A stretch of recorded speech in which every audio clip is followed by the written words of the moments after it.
Yo, what's up? Happy Melted Monday. Got my Parker Keckeisen shirt on again. Also, note I am putting some content up on the AWA YouTube page. Put some good stuff up there. You guys got some good feedback on it. We've put a few vlogs on there, a few kind of editorial pieces on college coaching, etc. from me. So I want to do the flip side of what I did last week. So remember last week, and I'll put it in the comments, we did talked about All-In Journal, and one of the things on the performance evaluations was contribution to culture. Did you contribute to the culture of your team? Okay, or your squad, or your academy, whatever you're part of. Did you contribute to the culture? And we talked about that and how important it was, and how selfish people sometimes create bad culture and how we get rid of them. Well, on the other side of that, though, is the culture of your team congruent with the values that you have, and will they help you achieve the goals that you have? I think that's almost equally as important, right? Is that we have that supporting us. And so, like a good factor in that is, are there people at the place where you're going who have achieved the things that you'd like to achieve, right? But that's not the only factor, because obviously in the early days of AWA, we were definitely doing the right things, and there was a whole bunch of times where we may not have had hugely credentialed people in the room, but we thought we were moving in the right direction. And obviously now, the story, I don't want to say the story's been told, but we're well down the line. And then the factors out is we were doing a lot of the right things. It just takes time, right? So find a culture which has goals and values congruent to the ones that you want to achieve.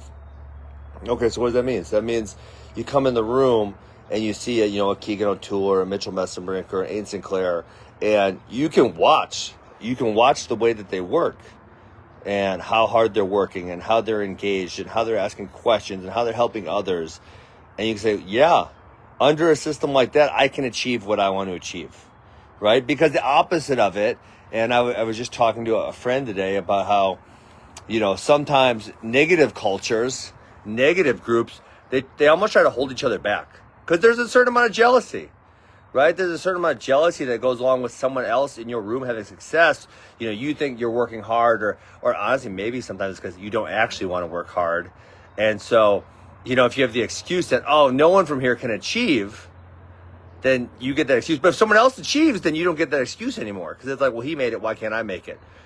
And if they can make it, then I should be able to make it too. But you don't want that much pressure, because you don't actually want to work that hard. You don't want to actually do the things necessary to be really, really successful.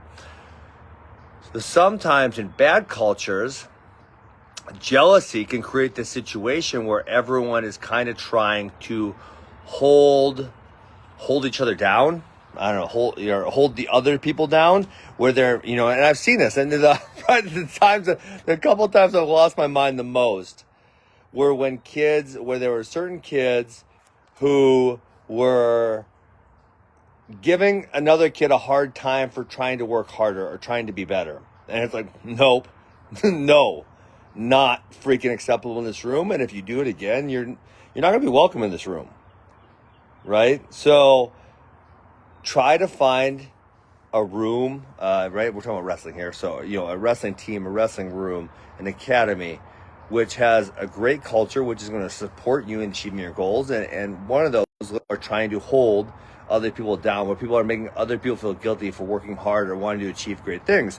And in bad cultures, that's what happens. So I want you guys to make contributions to the culture you're in, but we also need to recognize sometimes it's hard to change the entire culture. And so if there's a place where you're at, or a team that you're on, that has a really terrible culture, and you feel as though there's no way you can change it by yourself, don't feel guilty. Finding another place to be that'll support you.